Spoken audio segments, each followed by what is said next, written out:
mohon izin teman-teman semua, Ustaz dan juga semuanya untuk pada sore hari ini akan menjadi MC pada kegiatan kajian kali ini.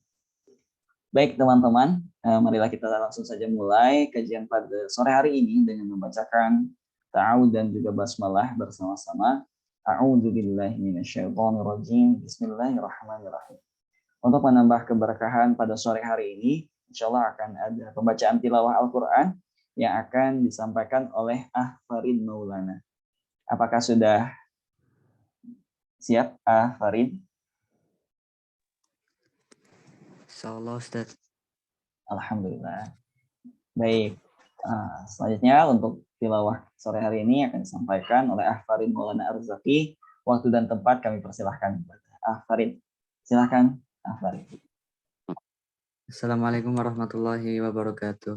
Waalaikumsalam warahmatullahi wabarakatuh.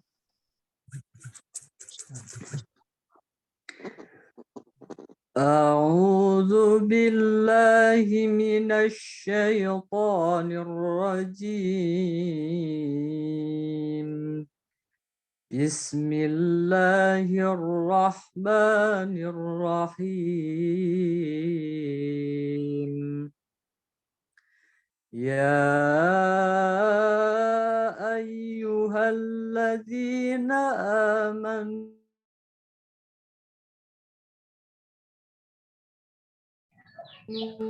kama kutiba 'alaihim alladzi qablikum la'allakum tattaqun. Ayyaman ma'dudat. فمن كان منكم مريضا أو على سفر فعدة من أيام أخر وعلى الذين يطيقونه فدية طعام مسكين فمن تطوع خيرا فهو خير له وأن تصوموا خير لكم إن كنتم تعلمون صدق الله العظيم.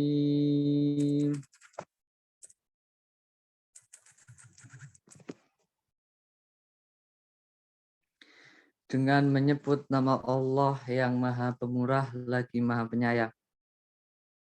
Wahai orang-orang yang beriman, diwajibkan atas kamu berpuasa sebagaimana diwajibkan atas orang sebelum kamu agar kamu bertakwa, yaitu sebagai hari tertentu. Maka barang siapa di antara kamu sakit atau dalam perjalanan lalu tidak berpuasa, maka wajib mengganti sebanyak hari yang tidak berpuasa itu pada hari-hari yang lain.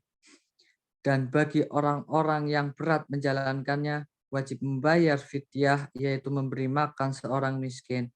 Tetapi barang siapa dengan kerelaan hati mengerjakan kebajikan, maka itu lebih baik baginya.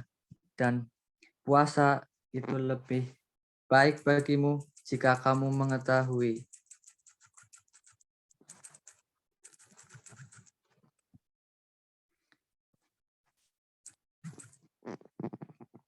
Maha benarlah Allah yang Maha Agung. Wassalamualaikum warahmatullahi wabarakatuh. Waalaikumsalam warahmatullahi wabarakatuh.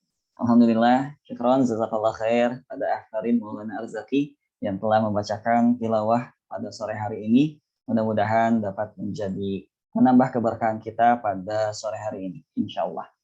Baik, alhamdulillah, insya Allah pada kajian sore hari ini seperti yang sudah disampaikan sebelumnya akan kajian Muhibul Quran ya, yaitu yang ke batch ke-16. Alhamdulillah kita sudah berjalan 16 batch dan pada sore hari ini tema yang akan disampaikan adalah pejuang Ramadan mengejar Lailatul Qadar. Ya, bersama dengan Ustadz Abdul Rahman Zahir BBA. Beliau adalah founder dari Aswaquna Islamic yaitu bisnis consulting. Ya. Nah, alhamdulillah Ustadz juga sudah hadir pada sore hari ini. Ya. Bagaimana Ustadz? Mau kita langsung mulai saja? Tafadhal. Baik. Baik, alhamdulillah teman-teman. Kita insya Allah akan langsung saja mulai dan Ustadz juga sudah siap. Dan bagi teman-teman juga harapannya bagi yang bisa membuka kamera silahkan untuk membuka kamera ya, karena merupakan bagian dari adab kita untuk menuntut ilmu pada sore hari ini. Silahkan, bagi yang belum bisa maka dapat disesuaikan seperti itu. Baik, alhamdulillah langsung saja kita dengarkan kajian sore hari ini oleh Ustadz Abdurrahman Zahir. Waktu dan tempat kami persilahkan kepada Ustadz. Kepada Ustadz. Bismillahirrahmanirrahim. Assalamualaikum warahmatullahi wabarakatuh. Waalaikumsalam warahmatullahi wabarakatuh. Alhamdulillah, salatu wassalamu ala Rasulillah wa ala alihi wa sahbihi wa mawalah. فنسأل الله عز وجل أن يفقهنا في الدين وأن يعلمنا ما ينفعنا وأن يزيدنا علما. 1 kilo tentang sumpah. Amma ba'd. Teman-teman yang dirahmati Allah Subhanahu wa taala, di sore hari ini kita mohon kepada Allah agar diberikannya keberkahan kepada kita serta dijadikan ilmu yang kita ketuntut ini bermanfaat, kita bisa mengamalkannya dan bisa mengajarinya kembali. Di sore hari ini insya Allah kita akan membahas berkenaan dengan keutamaan Lailatul Qadar, apa itu Lailatul Qadar dan bagaimana kita mendapatkannya, bagaimana para salafus saleh juga berjuang untuk mendapatkannya. Dan sebelum masuk ke sana mungkin saya ingin sedikit mengulas dahulu tentang tafsir ringkas dalam surat Al-Qadar ya. Dalam surat Al-Qadar. Sebagaimana Allah katakan inna anzalnahu fi lailatul qadar. Sesungguhnya kami menurunkannya di malam Qadar, di Lailatul Qadar. Mengapa di sini Allah tidak menggunakan inna anzalnal Qur'an, tapi Allah katakan inna anzalnahu, langsung menggunakan kata ganti. Mengapa? Karena kata para ulama takhfifun li sya'ni. Ya. Jadi sebagai bentuk untuk mengagungkan kemuliaan daripada Al-Qur'an, sehingga dia tidak lagi pakai anzalnal Qur'an tapi pakai inna anzalnahu. Gitu ya. Ini juga kata para ulama adalah ada keterkaitan dengan surat yang datang sebelumnya. Apa surat yang datang sebelum urutan sebelum surat Al-Qadar apa? Ada yang tahu? Surat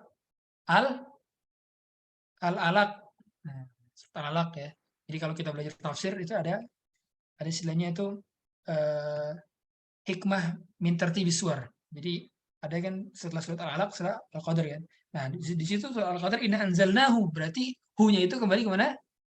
Penjelasannya kepada surat Al-Alaq, yaitu berkenaan dengan turunnya Al-Qur'an gitu ya. Nah, di situ Allah mengatakan inna anzalnahu fi lailatul qadar. Artinya Quran itu diturunkan di malam Lailatul Qadar ya. Yang menjadi pertanyaan, Lailatul Qadar itu kapan? Gitu kan. Rasulullah dalam berbagai macam hadis mengatakan Lailatul Qadar itu adalah di 10 hari terakhir di bulan Ramadan, gitu kan, 10 malam. Ya, taharraw Lailatul Qadri fil 'ashr al-awakhir min Ramadan kan gitu. Carilah Lailatul Qadar di 10 akhir bulan Ramadan. Tapi di sisi lain, kok ada ulama yang mengatakan bahwa Quran ini turun di 17 Ramadan. Ada juga mengatakan Quran turun di 14 Ramadan. Ada juga mengatakan Quran turun di 19 Ramadan, sehingga ada peringatannya, ada perayaannya kan, malam nuzulul Quran kan gitu. Malam gitu ya, banyak orang ya merayakan hal tersebut. Terus keterkaitannya apa nih? Gitu. Jadi yang benar sebetulnya turunnya itu di 10 malam terakhir atau di malam ke-17 gitu kan. Ternyata memang beda.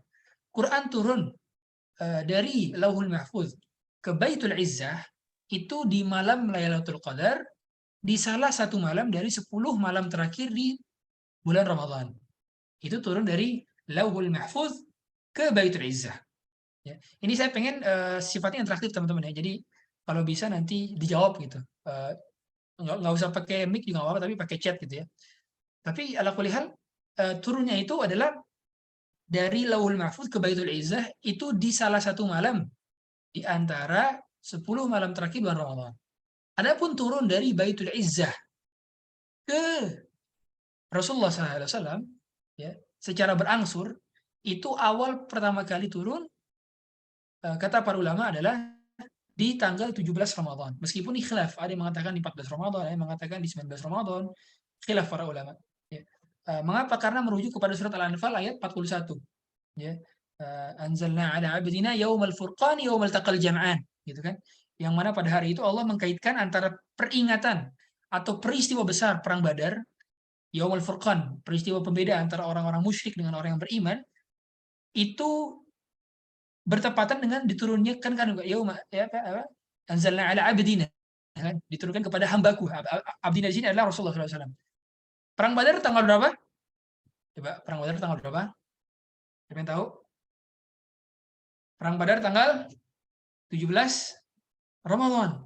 Sehingga para ulama mengambil banyak pendapat bahwa Al-Quran turun secara berangsur-angsur itu di tanggal 17 Ramadan. Awal pertama kali turun surat Al-Alaq ayat 1 sampai 5 gitu ya. Nah, itu baru ada. Adapun apakah malam Lailatul Qadar itu udah ada sebelum Rasulullah SAW diutus? Jawabannya apa? Ya, Lailatul Qadar itu sudah ada sebelum Al-Quran diturunkan bahkan, dan sebelum Rasulullah diutus. Ya. Jadi malam Lailatul Qadar bahkan sudah ada di zaman azali. Ya. Di zaman azali. Dia tujuannya adalah fiha yufraku kullu amrin hakim. Ya, dalam surat Dukhan tujuannya adalah untuk ditentukan oleh Allah Subhanahu wa taala takdir-takdir manusia, takdir-takdir alam semesta setahun ke depan. Jadi Lailatul Qadar itu adalah di mana malam Allah menentukan, merilis takdir-takdir alam semesta selama setahun ke depan di hadapan para malaikat. Nah, gitu ya. Adapun takdir alam semesta dari semenjak diciptakannya langit dan bumi sampai dihancurkannya langit dan bumi, semuanya sudah tertulis di Lauhul Mahfuz. Tapi dirilisnya itu year by year, announcedly, ya, setahun sekali, setahun sekali, annually, setahun sekali. Nah, setahun sekalinya itu kapan? Lailatul Qadar. Bedanya apa dengan malam nisfu Sya'ban? Bedanya apa? Kalau malam nisfu Sya'ban itu adalah hari diangkatnya catatan amal. Diangkatnya catatan amal. Adapun ditentukannya takdir manusia dan seluruh alam semesta. Si fulan tahun ini dapat kerjaan, si fulan tahun ini menikah, si fulan tahun ini bisa naik haji, si fulan tahun ini dapat rezeki anak, si fulan tahun ini dan seterusnya. Itu rezeki, takdir, musibah, segala macam kejadian-kejadian selama setahun ke depan Allah merilisnya, Allah memberitahu kepada para malaikat. Itu kapan? Lailatul Qadar. Dan bertepatan juga kebetulan Allah sekaligus menurunkan Al-Quran dari Lauhul Mahfuz ke Baitul Izzah. Di mana Baitul Izzah? Baitul Izzah itu di mana? Coba saya pengen nanya nih. Di manakah Baitul Izzah? Coba dong jawab dong di chat. Ada nggak bisa jawab? Baitul Izzah itu di langit pertama dunia. Nah, Baitul Izzah itu di mana? Langit pertama dunia. Kan langit kan ada 7 tingkatan kan? Nah, langit pertama dunia itu namanya Baitul Izzah. Baitul Izzah. Turunnya maksudnya gimana Ustadz? Nah, sebagaimana kata Al-Imam Baihaqi dalam Sunan Kubra, maksudnya itu bukan turun kitab turun gitu, enggak. Tapi adalah Allah menyampaikan secara langsung 30 juz kepada malaikat Jibril, gitu ya. Kemudian malaikat Jibril turun ke Baitul Izzah. Jadi basically turunnya Quran itu adalah turunnya Jibril. Paham nggak maksudnya? Turunnya Jibril ketika membawa wahyu. Membawa wahyu Quran.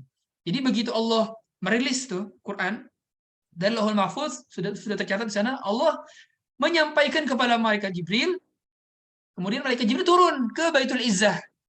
Dan turunnya malaikat Jibril itu membawa hafalan Quran, paham ya? Jadi turunnya Quran basically adalah turunnya malaikat Jibril yang ketika itu membawa hafalan Quran yang sudah ditalaki oleh Allah sendiri kepada malaikat Jibril. Jadi kenapa kok seperti dia pemahamannya? Karena Quran itu kalamullah, bukan makhluk. Kalamullah, bukan makhluk. Kalau Quran makhluk, maka Quran turun sendiri kan gitu. Karena Quran bukan makhluk. Sehingga yang turun adalah malaikat Jibril karena membawa Al-Quran. Barulah turun dari Baitul Izzah ya, ke Rasulullah SAW secara berangsur-angsur. Selama masa Rasulullah SAW menjadi Nabi begitu kan. Nah itu adalah secara berangsur-angsur dimulai di tanggal 17 Ramadan menurut pendapat sebagian ulama gitu ya.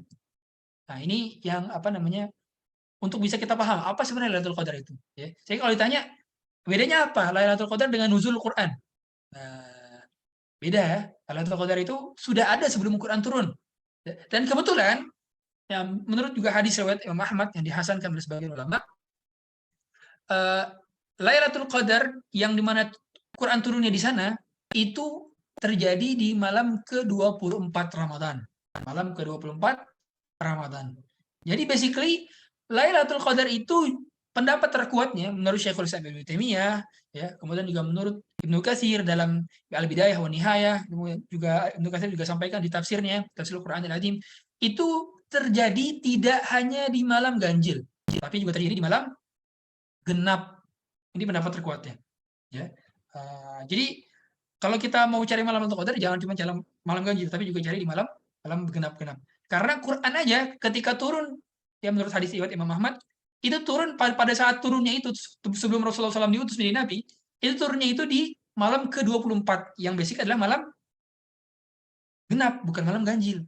Nah, gitu ya. Nah, pada saat itu kan apa? Tanazzalul malaikatu warruhu, ya, dan malaikat itu turun, ya. Dan bersama malaikat-malaikat lain. Maksudnya malaikat yang turun apa? Malaikat Jibril, the best-nya malaikat. Jadi the best-nya malaikat itu adalah malaikat Jibril, malaikat paling besar, malaikat paling agung, malaikat paling mulia, karena dia diutus untuk menyampaikan kalamullah, gitu ya. Gitulah keterkaitan dengan Quran. Segala macam yang terkait dengan Quran maka mulia. Adapun Lailatul Qadar basically udah mulia sebelum Quran turun. Tapi gara-gara Quran turunnya di malam Lailatul Qadar maka kemuliaannya bertambah. Paham ya? Gitu ya. Dan juga dinamakan qadar itu karena dia mulia. Qadar secara bahasa kemudian juga secara bahasa lain juga takdir maknanya, ya, malam itu turunnya takdir. Nah, makanya kita suka lihat ya bahwa ketika malam Lailatul Qadar itu pagi-paginya itu suka ada yang apa namanya? Suka ada yang potret keadaan matahari sunrise-nya kan. Wah, ini mataharinya cerah tapi nggak terlalu terang gitu, nggak terlalu nyengat gitu, ya kan? Basically itu kata para ulama karena memang malaikat pada saat itu sedang padat sesak berada di langit dunia. Sesak berada di langit dunia karena banyak sekali malaikat, tidak semua malaikat, tapi banyak malaikat yang turun di sana memenuhi langit dunia. Makanya pada saat itu Allah sedang mengumumkan, merilis takdir-takdir manusia, rezeki-rezeki manusia, kejadian-kejadian selama setahun ke depan daripada alam semesta, gitu ya. Ini juga dikuatkan dalam surat apa namanya? Di dalam juz 30 ya. Walayalin ashr wasyaf'i wal watr wallaili idza yasr dan seterusnya. Itu kan Allah katakan walayalin ashr, ya. Dan malam-malam yang 10. Meskipun menurut pendapat sebagian ulama maksudnya ini adalah 10 hari di awal bulan Zulhijjah. Tapi menurut sebagian lain ulama adalah 10 malam terakhir di bulan Ramadan. Karena ayat setelahnya adalah wasyaf'i wal watr. Dan yang genap dan yang ganjil, demi yang ganjil dan demi yang genap. Dan tidaklah ada kemuliaan yang genap dan ganjil itu kecuali daripada 10 malam terakhir di bulan Ramadan, ya. Jadi bisa bedain ya antara malam Lailatul Qadar dengan nuzul Quran, ya, gitu ya, harus bisa bedakan ya. Kemudian apa namanya? Al-Quran itu basically itu sudah turun, bukan sudah turun, sudah difirmankan oleh Allah Subhanahu wa taala di zaman azali. Zaman azali itu zaman sebelum terciptanya alam semesta, ya. Kalau bahasa orang itu zaman azali adalah zaman yang ada sebelum kata ada itu ada. Zaman yang ada sebelum kata ada itu ada. Dan dia tetap ada meskipun kata ada itu sudah tidak ada. Zaman azali. Jadi zaman azali itu la awwala lahu wa la akhirah. Tidak ada awalnya, tidak ada akhirnya. Jadi itu zaman azali. Dan Al-Quran sudah ada pada saat itu karena dia adalah kalamullah, gitu kan. Dan apa namanya? Berkenaan dengan ini juga kita tahu semua bahwa turunnya Quran itu ketika dari Baitul Izzah ke Rasulullah SAW itu di mana turunnya? Di Gua Hira pada saat Rasulullah berusia 40 tahun, ya. Dan Lailatul Qadar itu sudah kami jelaskan ya, itu sudah ada sebelum zaman Rasulullah SAW. Bahkan Rasulullah pernah mengatakan juga bahwa Lailatul Qadar itu ada di setiap nabi dan setiap nabi itu memiliki Lailatul Qadarnya masing-masing, kejadian istimewanya masing-masing, ya. Dan kebetulan umat kita ya, umat Rasulullah SAW ini kejadian besarnya adalah diturunkannya Quran di sana, gitu ya. Nah, oleh karena itu, jadi pertanyaan juga, kenapa kok dipisah Ustadz antara turunnya dari Lauhul Mahfuz ke Baitul Izzah, kemudian dari Baitul Izzah ke Rasulullah kok dipisah? Kok ada sequence gitu? Kenapa nggak langsung aja gitu dari apa namanya, dari Lauhul Mahfuz ke Rasulullah gitu? Kenapa kok dipisah? Kata para ulama supaya apa ya istilahnya ya? Kalau bahasa kita itu kita suka ada sebagai pengumuman kepada para malaikat bahwa ini bentar lagi ada nabi nih yang akan diutus gitu. Maka nggak langsung turun ke Rasulullah tapi turun di Baitul Izzah dulu supaya disaksikan oleh seluruh para malaikat bahwa malaikat Jibril bentar lagi akan menyampaikan wahyu kepada Rasulullah SAW. Itu jadi hikmahnya itu ya. Makanya kita suka ada kan, misalkan kita punya event nih, terus pasti ada kan H-7 kita post ya, acara sebentar lagi akan ada acara ini. H-6, H- gitu. Sama seperti Ramadan kan. Ramadan dan sebelum datang kan udah tuh H-100 Ramadan, H-99, H- seterusnya sampai H-1 kan gitu. Nah, begitu pula Quran. Ketika sudah stay di Baitul Izzah, ya, itu seperti apa namanya? Untuk memuliakan Rasulullah SAW kepada di hadapan para malaikat. Nih, bentar lagi ini akan ada seorang hamba dari kalangan manusia yang akan diutus menjadi nabi. Dia akan membawa risalah berupa Al-Quran. Yang Quran itu saat ini sedang berada di lisannya Jibril alaihissalam. Basically gitu ya. Kemudian juga apa namanya? Kata Syekhul Islam, yang memang paling sering terjadi itu di malam ke-24 dan malam ke-27. Bahkan pendapat yang mengatakan bahwa Quran itu Lailatul Qadar itu terjadi di malam ke-24 itu adalah pendapat Ibnu Abbas. Iltamisu Lailatul Qadri fi layalin, kata dia, arba'ata asyar. Bukan, arba wa ishrin. Malam ke-24.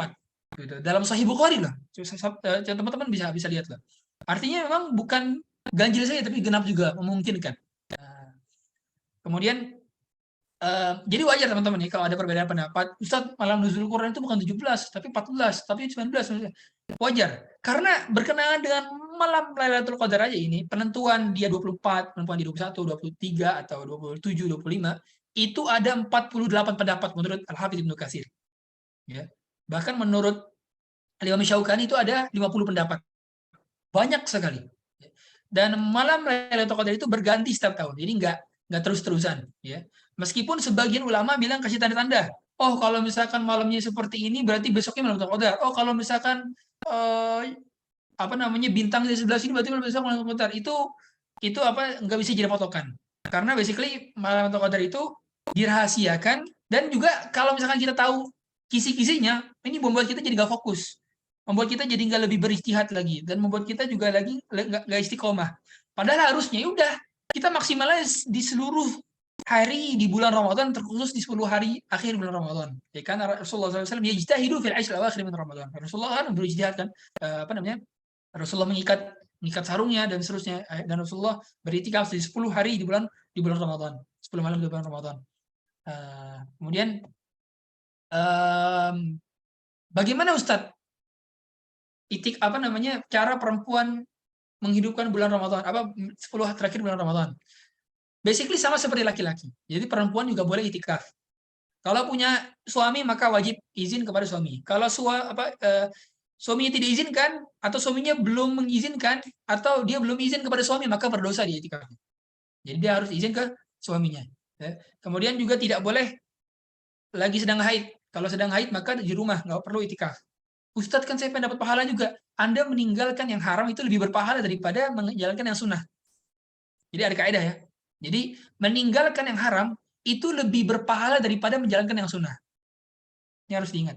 Contoh, apa namanya? Kita lagi di angkutan umum nih. Terus nggak sengaja ngelihat, mohon maaf, aurat non mahram kita, gitu kan? Ini kalau kita lanjutin kita berdosa. Ya. Kita berusaha untuk memalingkan itu terus, itu lebih berpahala daripada kita kita melakukan amalan-amalan sunnah. Jadi harus ketahui ya bahwa meninggalkan yang haram itu berpahala. Sebagaimana definisi meninggalkan yang definisi haram apa? Definisi haram apa? Yang apabila ditinggalkan dia berpahala, apabila dilakukan dia berdosa, kan gitu. ma yusabu ala tarikihi wa yusabu ala apalah ya ma yusabu ala tarikihi wa yu'aqabu ala fi'lihi kan gitu. Itu kan menurut Imam Haramain kan dalam Al-Waraqat kan. Nah, jadi kita harus tahu kalau wanita yang haid justru jangan beritikaf. Dia meninggalkan yang haram karena itikaf bagi wanita itu haram, dia harus dilakukan di masjid kan. Dia tetap berpahala. Nah, yang kedua, kalau misalkan dia sudah niat dari hati, Ustaz saya dalam hati dia udah berazam untuk beritikaf nanti di 10 akhir bulan Ramadan. Ternyata haid, maka dia dapat pahala karena sudah berniat. Ya. Itu juga dapat 2 pahalanya jadinya. Ya. Kemudian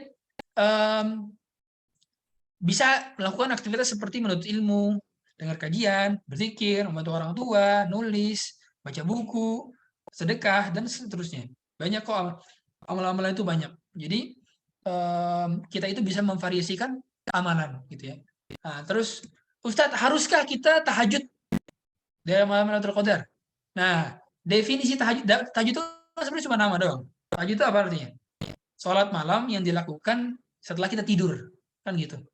Kalau kita nggak tidur namanya qiyamul lail doang. Nah, gitu ya. Jadi bisa kita sholat tahajud dan itu lebih utama dibandingkan qiyamul lail. Jadi kalau dibilang lebih utama mana sholat tahajud dibanding qiyamul lail, lebih utama sholat tahajud. Kok bisa Ustadz?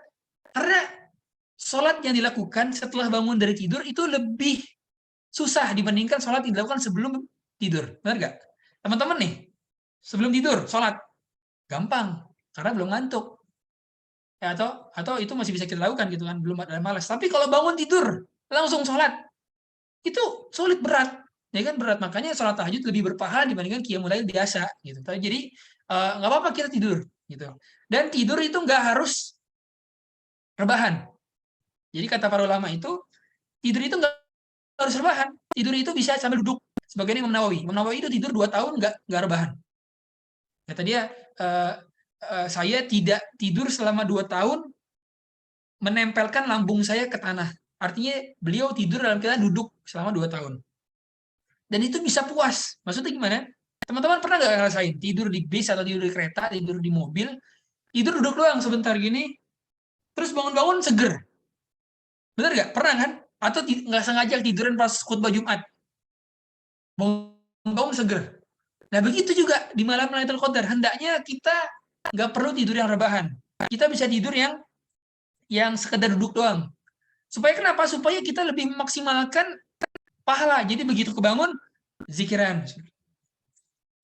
Begitu kebangun, baca Quran. Begitu kebangun, baca kitab. Begitu kebangun, dengar kajian. Gitu. Jadi lebih mudah untuk bangun gitu. Ya. Soalnya kalau misalkan kita tidurnya terlentang, tidurnya rebahan, itu lebih sulit untuk bangun lagi. Biasanya seperti itu. Nah, itu diantara tips kita para ulama gitu ya. Kemudian juga teman-teman tahu nggak 1000 bulan itu berapa tahun? Berapa? Ini sering didengar nih di ceramah-ceramah nih. 83 tahun 4 bulan. 1000 bulan itu berapa hari? Coba ada yang pernah ngitung nggak? Gampang, sebulan ada berapa? Ada 30. Tinggal 1000. Berarti berapa? 30.000. Berarti kalau teman-teman beribadah di bulan di malam Lailatul Qadar itu sama saja setara dengan teman-teman beramal selama 30.000 hari. Teman-teman sedekah kebetulan di malam Lailatul Qadar, maka sama seperti teman-teman berulang kali sedekah selama 30.000 hari. Bayangkan. Jadi seolah-olah kita tuh kayak diduplikat selama 30.000 hari. Teman-teman sholat tahajud di malam Lailatul Qadar sama seperti sholat tahajud 30.000 hari. Teman-teman baca Quran di malam Lailatul Qadar sama seperti teman-teman baca Quran di 30.000 hari di luar malam Lailatul Qadar. Terus berulang gitu kan. Jadi dalam beramal kita juga harus cerdas gitu ya. Jadi kecerdasan itu dibutuhkan dalam beramal. Mengapa saya bilang seperti ini?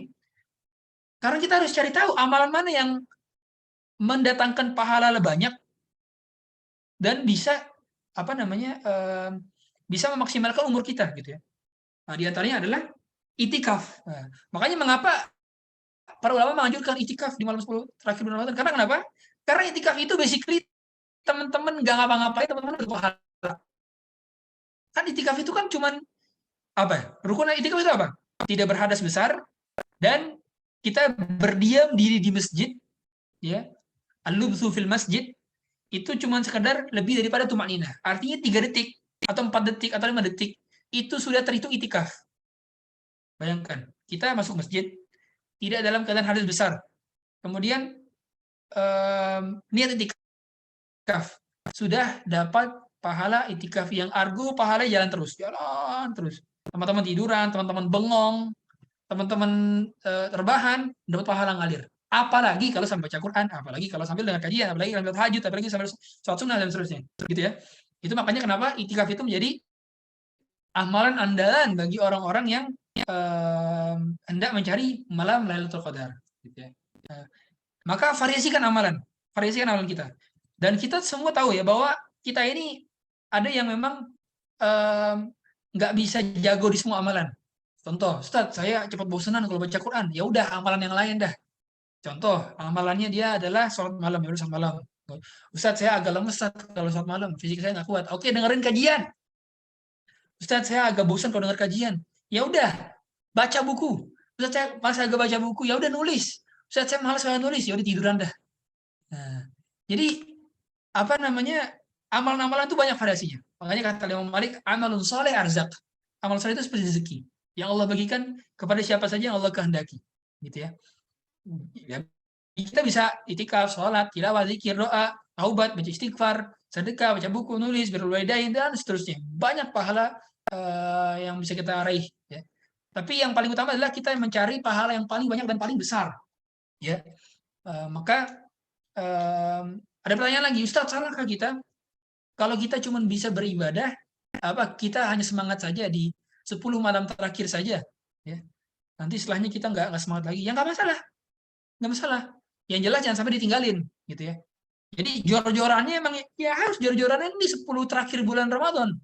Nggak masalah kita nanti di bulan Syawal kita nggak sejor-joran, sedekahnya nggak sejor-joran di 10 terakhir, baca Qurannya nggak sejor-joran di 10 terakhir, nggak masalah. Yang jelas jangan sampai ditinggalkan. Begitu Syawal nanti jangan sampai ditinggalkan. Ya at least kita tetap merutinkan tapi nggak sampai ditinggalkan. Karena emang ini adalah satu bentuk akselerasi sementara. Dan memang Rasulullah itu kan yajtahidu fi ashr awakhir ma la yajtahidu fi ghairihi, kan gitu kata Aisyah. Jadi Rasulullah itu memang fokus beristihad, berusaha semaksimal mungkin beribadah di 10 akhir bulan Ramadan yang tidak seperti di hari-hari lainnya. Artinya apa?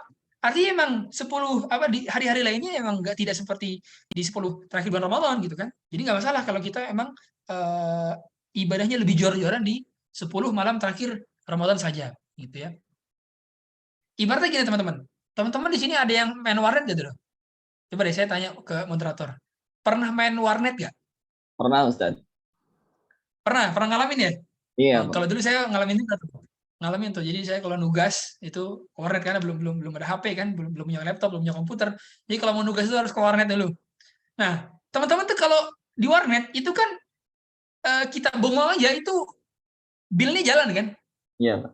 Kalau kita download banyak sama bilnya segitu juga kan, sejam ya segitu, sejam 3.000 biasanya kalau dulu. Itu kan kita bengong, kita tiduran, kita tinggal makan mie ayam, itu bilnya jalan terus kan, ya kan? Nah, sama seperti di bulan ketika kita itikaf, di 10 hari bulan Ramadan itu sama, itu kita ngapain aja itu argo jalan, ya, selama kita tidak berhadas besar gitu ya, dan kita tidak keluar untuk keperluan yang tidak diperlukan, ya.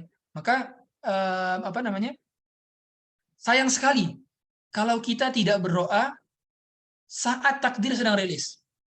Tidak malukah kita malas-malasan saat malaikat Jibril dan kawan-kawannya turun ke langit dunia?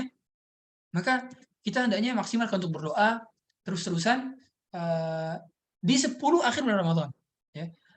Bagi teman-teman, Ustadz, saya kerja, Ustadz, saya shift malam. Gimana, Ustadz? Maka usahakan kerja Anda niatkan ibadah. Sehingga Anda bisa mendapatkan pahala sebagaimana orang-orang yang lain yang juga melakukan itikaf, gitu ya. Kemudian juga maksimalkan apa yang bisa kita lakukan, ya. Kita bisanya sedekah segini, ya udah maksimal sedekah, dan usahakan sedekah jor-joran. jor-joran. Kan teman-teman, ini amal ibadah kita kan ada berkali-kali 30.000 hari, bayangkan 30.000 hari loh, dan itu bukan main-main ya. Maka untuk mendapatkan ini semua ya, maka dibutuhkan kecerdasan, dibutuhkan semangat ya, dibutuhkan ilmu. Nah, kita udah tahu nih ilmunya nih ya, maka jangan sampai cuman sekedar lewat begitu aja gitu ya. Para ulama juga banyak apa namanya ya, banyak membedakan ya. Sebetulnya urutan malam yang terbaik itu malam apa aja sih gitu kan. Kata para ulama, malam paling terbaik adalah malam ketika lahirnya Rasulullah SAW. Itu paling pertama. Malam terbaik adalah malam lahirnya Rasulullah SAW. Tapi malam tersebut kan tidak berulang kejadiannya, ya kan? Lahirnya Rasulullah SAW kan tidak berulang kejadiannya. Jadi cuman pada saat itu doang tuh. Ya, dari semenjak alam semesta diciptakan, malam terbaik adalah malam ketika Rasulullah lahir. Itu malam pertama. Ini bagi umat Rasulullah SAW. Kemudian bagi selanjutnya ada malam Lailatul Qadar. Kemudian malam ketika Rasulullah melakukan perjalanan Isra dan Mi'raj.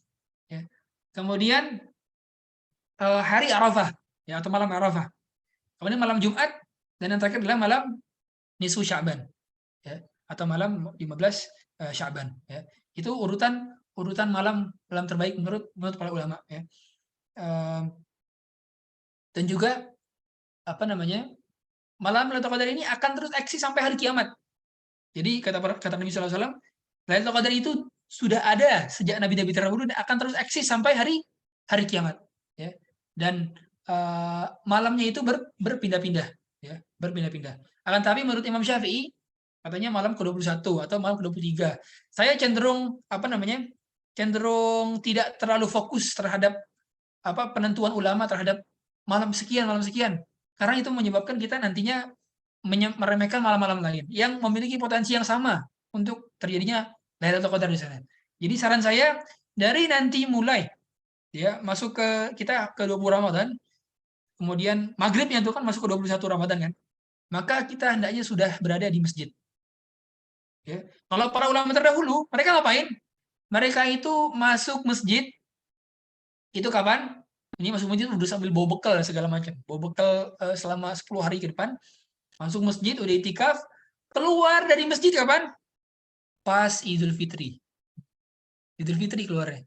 Itu usaha yang besar sekali itu. Ya. Makanya mereka di 11 bulan sebelum Ramadan, mereka itu kerja keras. Nabung. Ngabisin duitnya buat sedekah, buat survive, nggak kerja di bulan Ramadan. Bulan Ramadan toko mereka tutup. Nah, itu kalau teman-teman pengusaha di sini bisa melakukan gitu tuh, model itu. Kerja udah 11 bulan kerja. Di 1 bulan libur. Ya, libur semua. Nggak kerja. Beribadah aja fokus, ya. Karena betapa banyak orang-orang ya mereka menjadi mulia dan kedudukannya bisa mengalahkan orang yang jihad fisabilillah bahkan. Jadi zaman Rasulullah SAW itu kan ada orang yang jihad fisabilillah, ternyata pahalanya kalah sama orang yang mendapatkan keutamaan di bulan Ramadan. Dia beribadah fokus di bulan Ramadan. Ya. Meskipun demikian memang banyak para ulama yang paling condong kepada pendapat bahwa itu tanggal 27 ya, malam ke-27. Nah, menurut para ulama, tanda-tanda Lailatul Qadar itu tidak panas dan tidak dingin. Ya. Atau di siang harinya nggak terlalu terik, di malam harinya juga nggak terlalu dingin. Ya. Matahari terbit di sana karena banyak cahaya putih yang sorot. Mengapa kok seperti itu? Karena memang malaikat itu pada saat fajar itu malaikat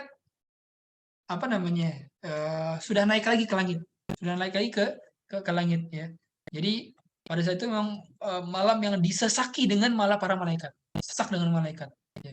Jadi sayap malaikat itu menutupi cahaya matahari. Nah, itu penjelasan para ulama, di antaranya penjelasan Ibnu Hajar Al-Haytami. Nah, dalam menghidupan malam Lailatul Qadar ini ada beberapa tingkatannya teman-teman. Ya. Yang pertama, tingkatan paling rendah nih. Paling rendah adalah melakukan sholat Isya berjamaah dan dia berazam untuk sholat subuh berjamaah. Maka kata Syafi'i, faqad akhadha bihadhihi min Lailatul Qadar. Jadi kalau orang yang sholat Isya berjamaah, itu dia dan bertepatan dengan malam Lailatul Qadar, maka dia telah mendapatkan pahala sholat Isya selama 30.000 hari. Tapi sayang banget kalau cuma dapat satu sholat Isya doang. Ini ibaratnya gini teman-teman. Ini saya sering analogikan. Ini ibaratnya ada orang lagi bagi-bagi emas.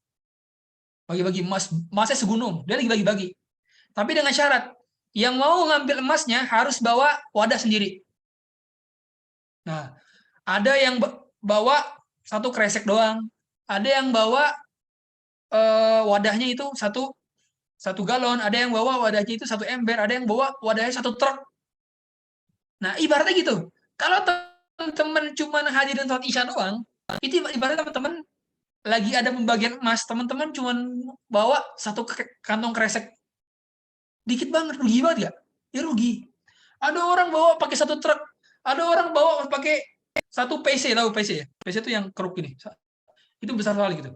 Ada orang bawa berlipat-lipat banyak mereka bawa. Banyak truk. Ini kita cuma bawa 1 kresek doang, rugi. Makanya jangan sampai nih kelewat nih, gitu kan? Kelewat jangan sampai. Nah, oleh karena itu tingkatan terendahnya tuh. Nah, tingkatan kedua adalah tingkatan ketika kita menghidupkan sebagian besar malam, ya, dengan amal ibadah yang memang tidak spesifik. Artinya amal ibadah apapun, nggak spesifik. Adapun tingkatan pertama adalah ketika dia melakukan ibadah seperti sholat, baca Quran, dan dia memperbanyak doa. Apa doanya? Coba saya tanya nih, doanya apa coba? Yang diriwayatkan oleh Aisyah. Apa? Allahumma innaka afuwun tuhibbul afwa fa'fu anni. Itu doanya yang semua di antara kita insya Allah hafal ya. Nah, itu tingkatan paling tinggi itu. Jadi beres sholat, beres baca Quran, banyak zikir Allahumma innaka afuwun tuhibbul afwa fa'fu anni. Allahumma innaka afuwun tuhibbul afwa fa'fu anni. Itu ya. Maka siapapun yang beribadah di malam tersebut itu bisa dapat. Jadi sebenarnya salah kalau bilang hanya orang tertentu saja yang bisa dapat 1001 yang dapat susah itu. Yang dapat salah. Semua orang bisa mendapatkan Lailatul Qadar asal dia beribadah di malam tersebut. Gitu. Itu. Cuman memang ada ciri-ciri dia mendapatkan Lailatul Qadar apa enggak nih? Ada ciri-cirinya, ya. Apa ciri-cirinya? Ciri-cirinya biasanya adalah setelah malam tersebut dia menjadi pribadi yang lebih bertakwa.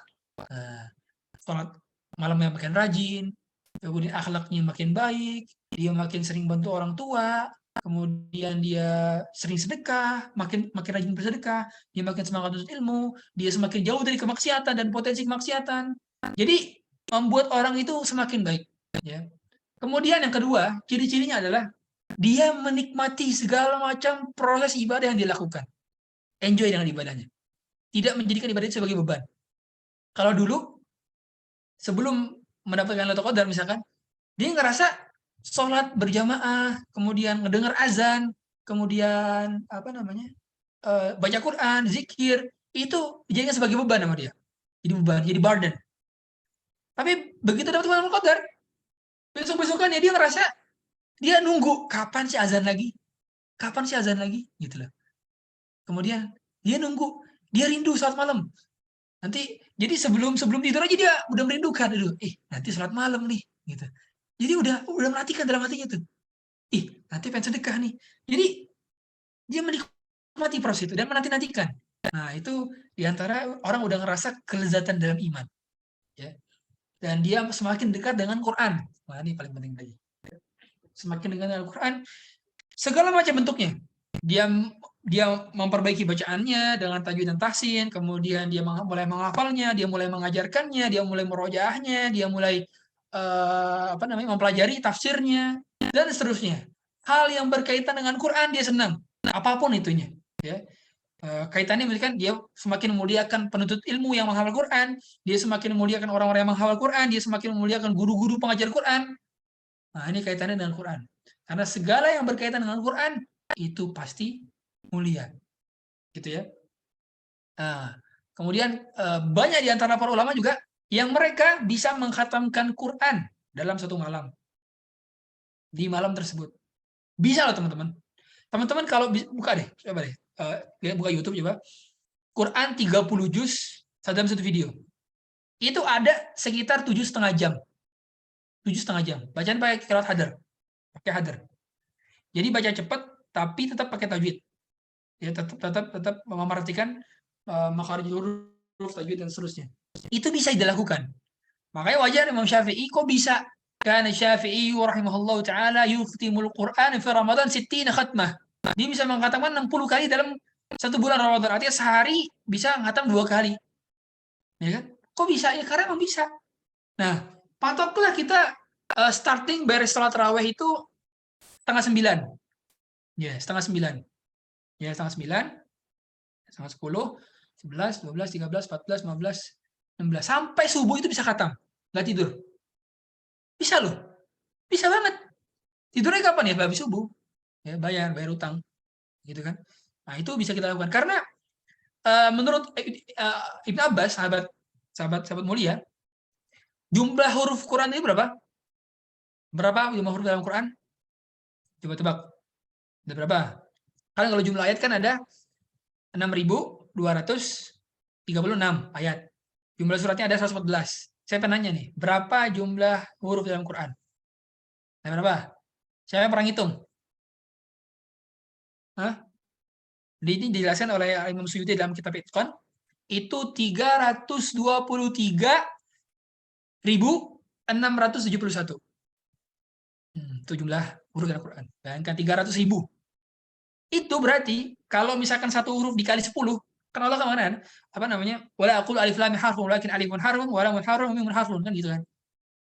Alif lam itu bukan satu huruf tapi alif huruf, lam huruf, mim huruf.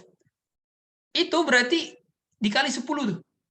Dikali 10, satu huruf dikali 10. Berarti kalau orang khatam Quran, dia mendapatkan berapa pahala? Dia mendapatkan 3.236.710. Dia dapat pahala 3.200.000 pahala daripada menghatam Quran. Belum lagi kalau Allah Maha Pemurah, Allah sering sekali melipat gandakan satu huruf tersebut. Ya, meskipun satu huruf itu bisa dikali minimal sampai 10 kali lipat. Ya. Nah, maka juga bagi para wanita haid jangan pernah jangan pernah putus asa karena Anda juga masih memiliki potensi untuk mendapatkan malam Lailatul Qadar. Karena menghidupkan Lailatul Qadar tidak harus dengan itikaf, tidak harus dengan membaca Quran, tidak harus berada di masjid. Tapi bisa dilakukan amal soleh apapun. Amal soleh apapun. Gitu ya. Jadi bisa kita lakukan. Teman-teman, penting bagi kita juga ketika di malam Lailatul Qadar, 10 hari terakhir, itu kita harus tahu nih, makna daripada doa yang kita baca. Kan doa yang dibaca Rasulullah SAW sebagaimana hadis Aisyah adalah Allahumma innaka afuwun tuhibbul afwa fa'fu anni. Kan gitu kan. Nah, mengapa di sini kok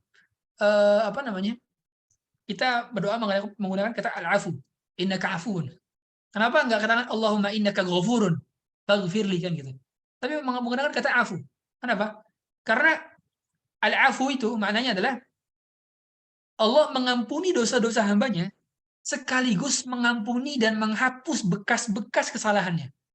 Bayangkan. Jadi al-afu itu lebih ablagh dari al-ghafur, kata para ulama. Ya. Jadi ketika Allah mengampuni dosa, itu sama sekali Allah hapus bekas-bekasnya juga. Itu kalau pakai afu. Ya.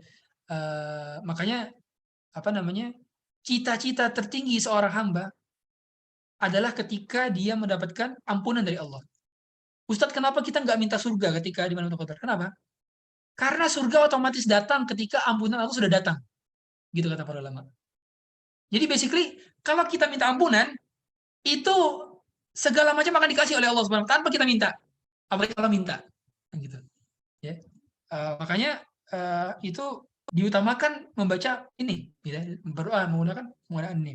Ya.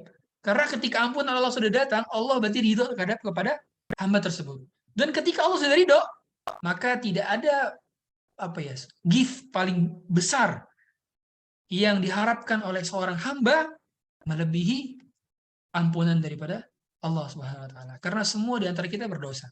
Siapa di antara kita yang enggak punya dosa? Ada yang punya dosa? Coba bisa di tes DNA-nya, barangkali malaikat. Kemudian apa namanya? Teman-teman juga bisa melakukan paling basic ya. Itu adalah memperbanyak sedekah. Memperbanyak sedekah, ya. Sedekahnya itu bisa kita sediakan untuk ngasih orang takjil berbuka, ya. Atau nyiapin makanan sahur, ya. Nasi plus lauk, ya. Itu paling bagus tuh, ya. Atau kita juga bisa cari ke jalan-jalan, ya, orang yang tapi basically bisa kita transfer melakukan kita bisa sambil berada di apa namanya di masjid gitu sambil itikaf gitu kan. Apa namanya kata para ulama juga lebih baik baca Quran itu dalam sholat dibandingkan di luar sholat. Jadi baca Quran paling baik itu di dalam sholat. Boleh gak Ustadz baca Quran sambil pegang? Boleh. Asal sholat sunnah. Jadi kalau sholat sunnah itu boleh sambil dipegang Quran mushafnya. Ya.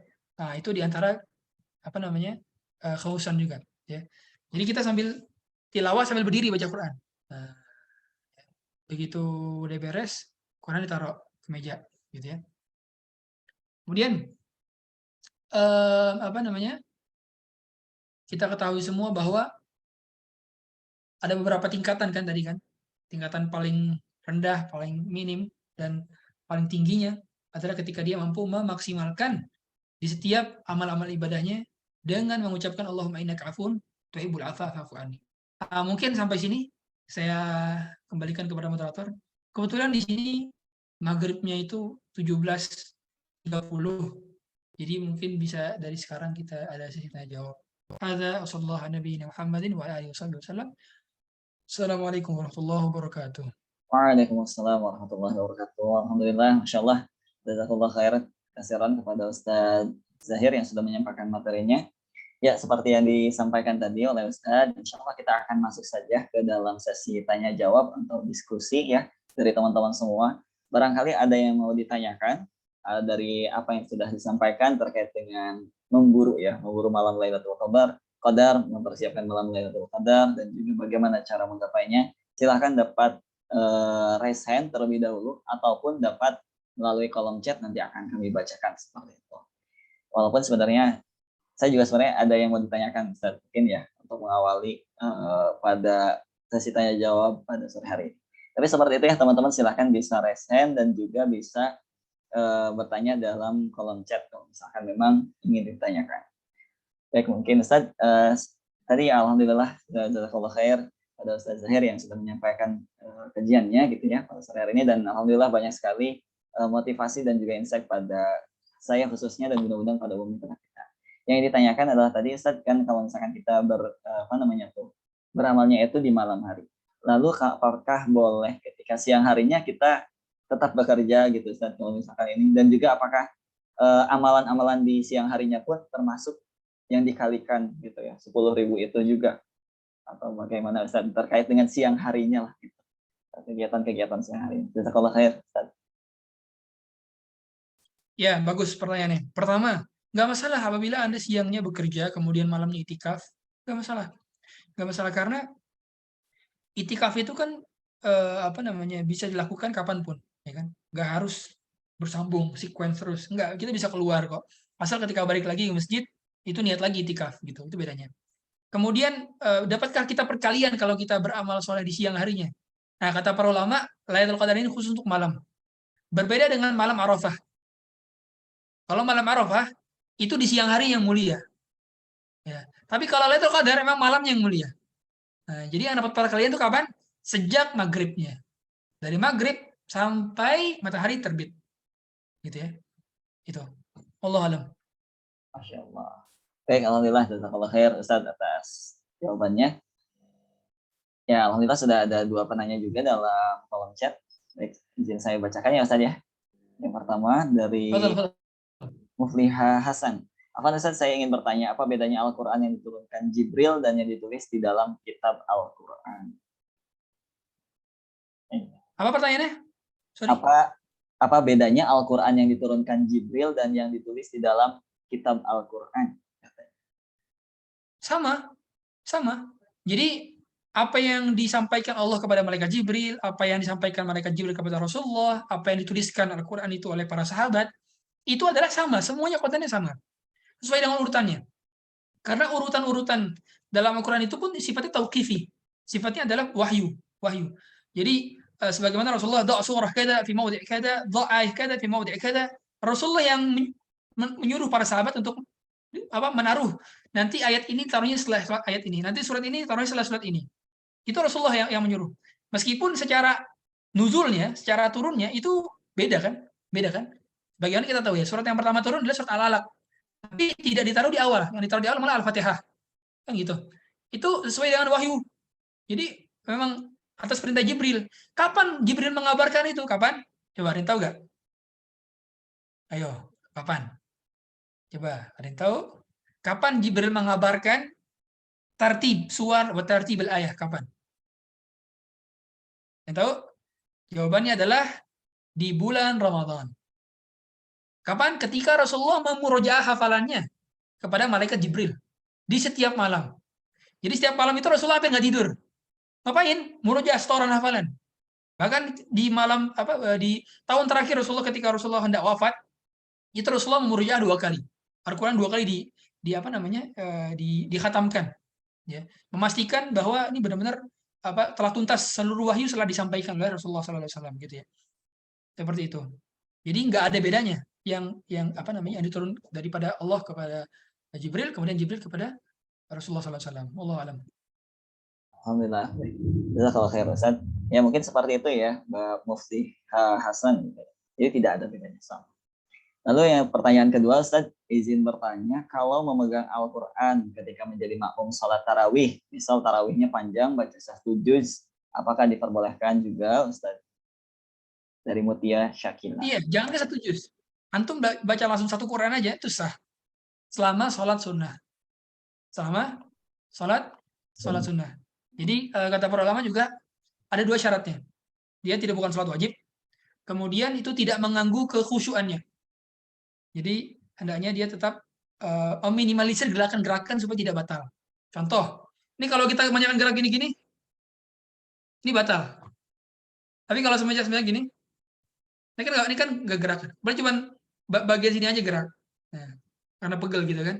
Nah itu nggak batal karena ini harokah yasiroh. Dan ini atau sagir, anggota tubuh yang kecil.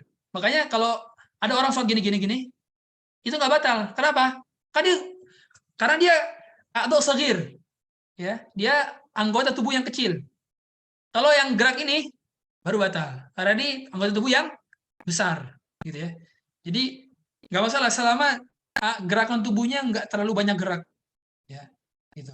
Wallahu a'lam. Alhamdulillah, baik, jazakallahu khair, Ustaz. Ya seperti itu ya Mbak Mutia. Jadi boleh silakan asalkan tadi dijaga perkataannya. Ya Alhamdulillah masih ada lagi, memang masih ada waktu ya, kurang lebih 3 menit lagi. Ustadz izin bertanya, sahkah kalau wanita haid baca Quran dan memegang Quran? Ya, yang pertama, ini khilaf di kalangan para ulama. Adapun mazhab Syafi'i tidak boleh membaca Quran apalagi menyentuhnya. Ini mazhab Syafi'i. Adapun mazhab lain, mereka membolehkan membaca Quran selama tidak menyentuhnya, gitu ya. Selama tidak menyentuhnya. Ini kalau saya pribadi mempersilahkan kepada siapapun bagi para wanita untuk mengambil pendapat mana. Selama memang kalau misalkan mengambil pendapat yang mengatakan boleh membaca Quran tapi tidak menyentuhnya, maka jangan sampai disentuh. Baik di handphone baca Qurannya. Itu pun kalau mengambil pendapat yang lainnya. Tapi secara umum, kalau bagi saya yang bermadzhab Syafi'i, saya menganjurkan kepada istri saya itu untuk tetap tidak membaca Quran.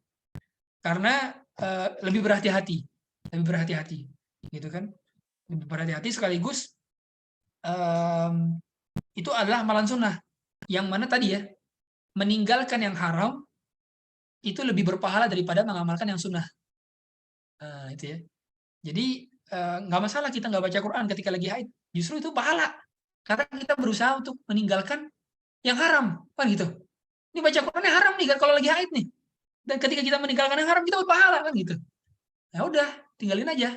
Gitu. Kita ngapain? Ya udah, aktivitas yang lainnya, yang soleh-soleh. Maksudnya seperti baca buku atau dengar kajian atau berzikir, itu kan nggak berdosa. Ya, gitu ya. Justru itu bisa dianjurkan. Wallahu alam. Jadi sebagai bentuk keluar daripada khilaf, lebih baik tidak. Kalau bagi saya pribadi. Tapi kalau teman-teman kekeh untuk mengambil pendapat yang menyatakan boleh kan, maka hendaknya tidak dengan menyentuh mushaf. Kalau mau baca, pakai handphone. Wallahu alam. Baik, alhamdulillah, jazakallah khair Ustaz atas jawabannya. Ya, karena memang cuman sudah sebentar lagi, apakah kita mau selesaikan saja pertanyaannya atau bagaimana Ustaz? Dibatas waktu saja. Tafadhol. Saya Oke. masih ada waktu mungkin sampai 15 menit lagi. Oh ya, baik. Alhamdulillah, kalau begitu baik, kita selesaikan saja yang pertanyaan pada di kolom chat ya hari ini. Baik Ustaz, selanjutnya izin bertanya, kalau saya menyelesaikan Al-Quran 15 juz dan bisa langsung dipinang, apakah boleh supaya saya bisa menyelesaikan Al-Quran sampai 30 juz? Apa tadi? Bisa langsung dipinang? Maksudnya dipinang gimana? Mungkin boleh. Kebetulan ada Mbak Putrinya mau langsung bicara saja, Mbak Putri. Maksud. Gini Ustadz, saya menanya, kalau seandainya saya menyelesaikan 15 juz, apakah boleh saya langsung pinang?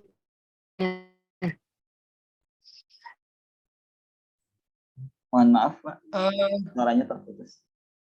Iya, bisa langsung dipinang. Apakah boleh? Gini Ustadz, saya menanya gini, apakah boleh saya langsung pinang kalau saya udah selesai sampai 15 juz gitu?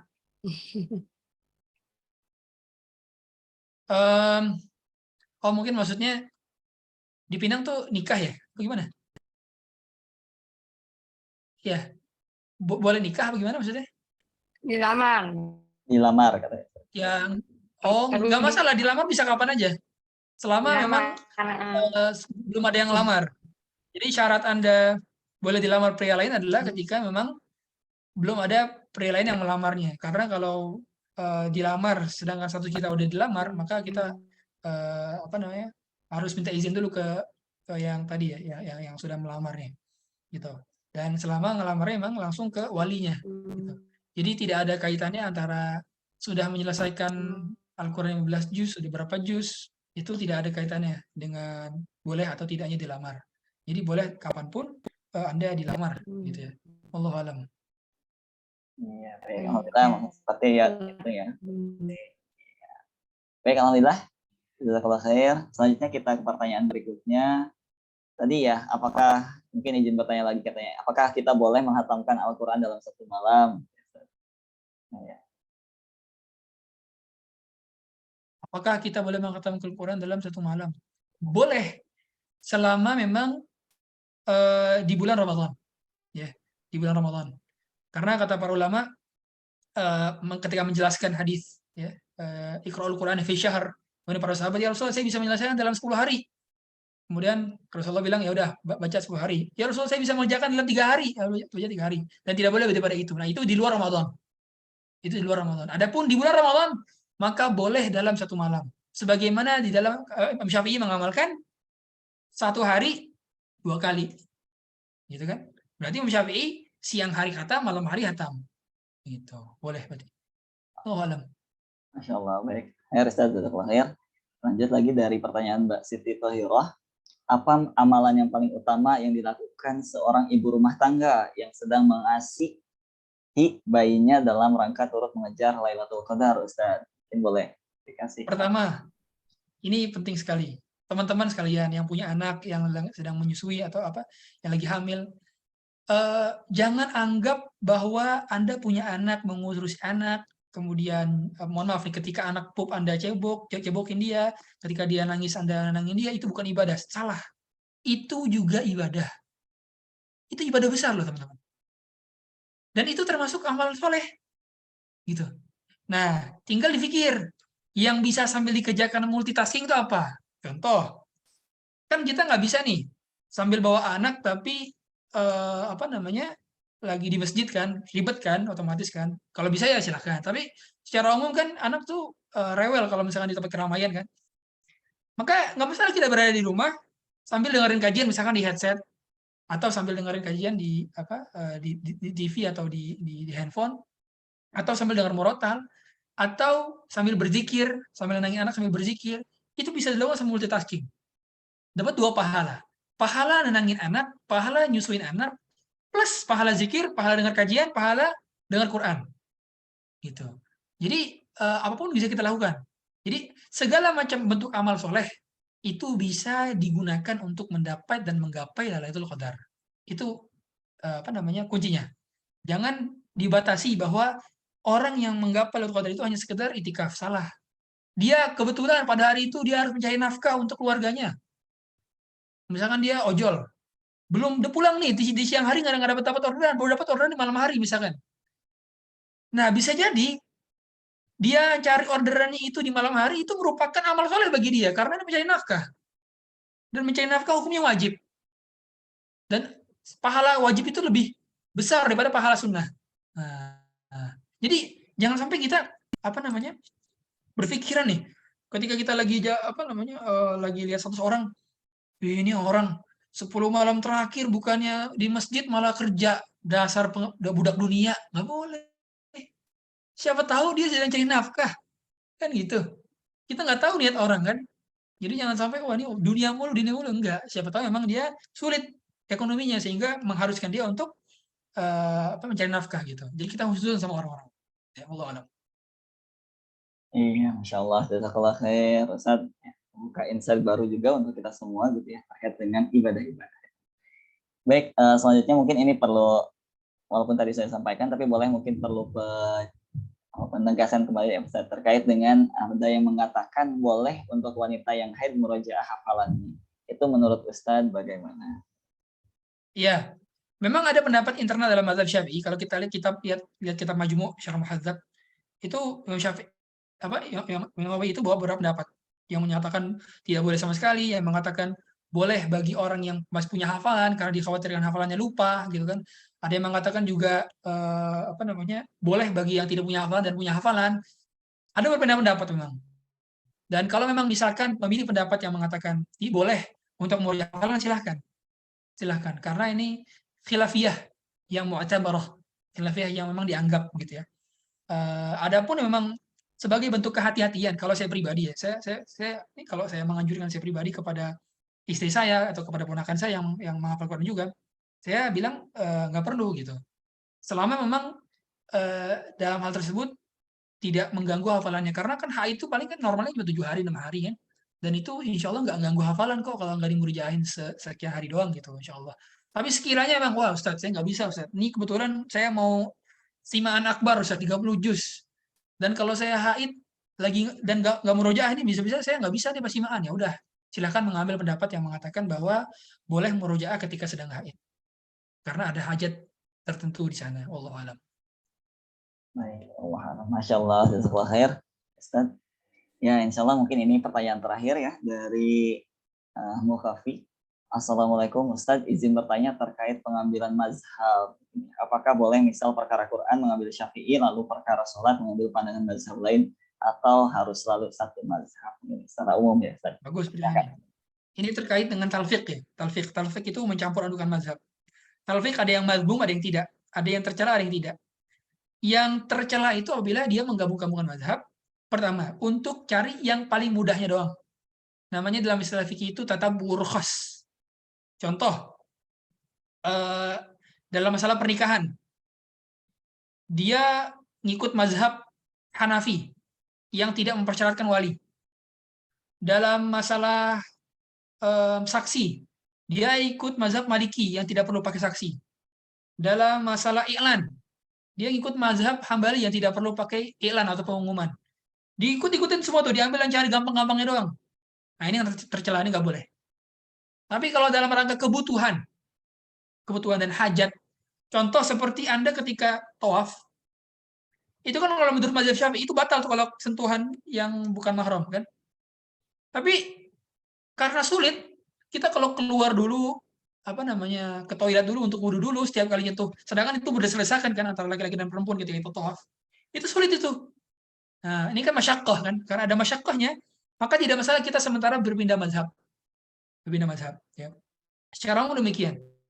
Jadi talfiq yang mazmum adalah talfiq ketika menggabungkan perkara-perkara dari berbagai mazhab tersebut, dia pertama tatabu rukhas, kedua ini menyebabkan tidak sahnya amalan tersebut ketika digabung. Karena tadi ya, tidak sah kalau misalkan kita nikah tanpa wali, tanpa saksi, tanpa i'lan, tidak sah. Karena dia ngambil pendapat mazhab-mazhab yang gampang-gampangnya aja digabungin semua tuh. Ya udah kalau gitu saya bisa deh nikah tanpa wali, tanpa saksi, tanpa i'lan, boleh dong. Karena kan ada pendapat yang mengatakan ulama boleh ini boleh ini. Dia digabungin semua. Salah. Padahal ulama yang tidak mempersyaratkan adanya wali dalam pernikahan itu harus mewajibkan adanya saksi. Ulama yang tidak mewajibkan adanya saksi itu mewajibkan adanya wali. Paham nggak maksudnya? Jadi ketika digabungin itu tuh nggak sah tuh kalau misalkan ngambil yang gampang-gampangnya doang. Gitu. Ya. Jadi basically tidak masalah hukum asalnya kita mengambil pendapat dari berbagai macam mazhab selama tidak untuk niat tatabu'ur rukhas. Itu pendapatnya. Ya Allah alam. Masya Allah, baik. Alhamdulillah. Jazakallah khair Ustadz atas pencerahannya ya. Alhamdulillah mungkin ini juga salah satu menjadi pertanyaan-pertanyaan yang sering ya ditanyakan oleh kita semua. Apakah boleh kita mengambil berbagai mazhab? Baik, Alhamdulillah Ustadz, kita mungkin cukup saja untuk diskusinya. Insya Allah mungkin nanti kalau misalnya ada pertanyaan tambahan, mungkin akan disampaikan juga secara pribadi ataupun mungkin bisa melalui kontak Instagram Ustadz juga ya Ustadz ya. Saya lihat Alhamdulillah aktif. Fadal. Iya, Masya Allah. Baik Ustadz, sebelum mengakhiri kajian sore hari ini, mungkin ada penyampaian penutup, gitu, closing statement dari Ustadz untuk Iya. sore hari Iya, ini. boleh. Teman-teman sekalian dirahmati Allah Subhanahu wa taala, kita berdoa semoga kita bisa dipertemukan ya di sampai akhir bulan Ramadan, dan kita juga berdoa supaya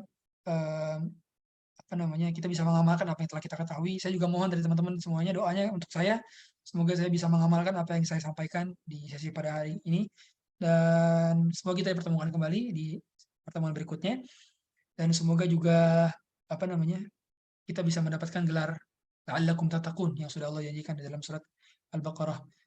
Subhanallah wa bihamdihi, asyhadu an la ilaha illa anta astaghfiruka wa atubu ilaik. Assalamualaikum warahmatullahi wabarakatuh. Waalaikumsalam warahmatullahi wabarakatuh. Alhamdulillah, Masya Allah, jazakumullah khair pada Ustadz Abdurrahman Zahir yang sudah memberikan kajian ya pada sore hari ini.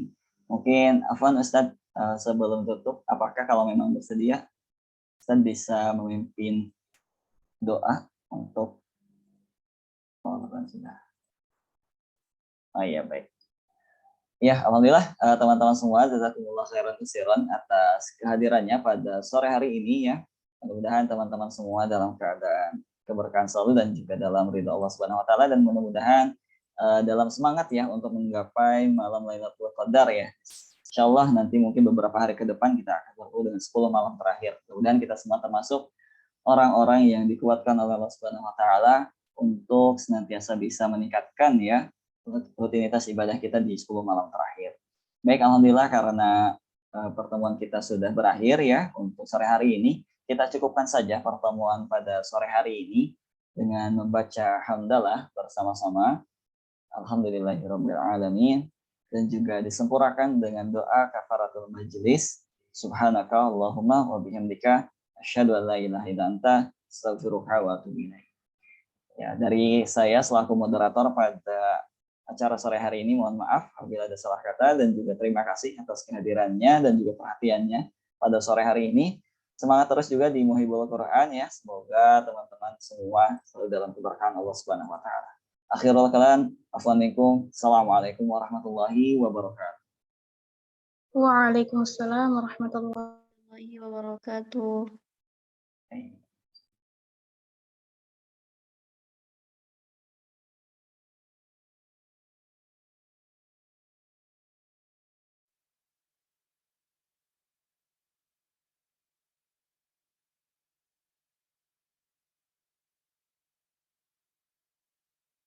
Le Mineral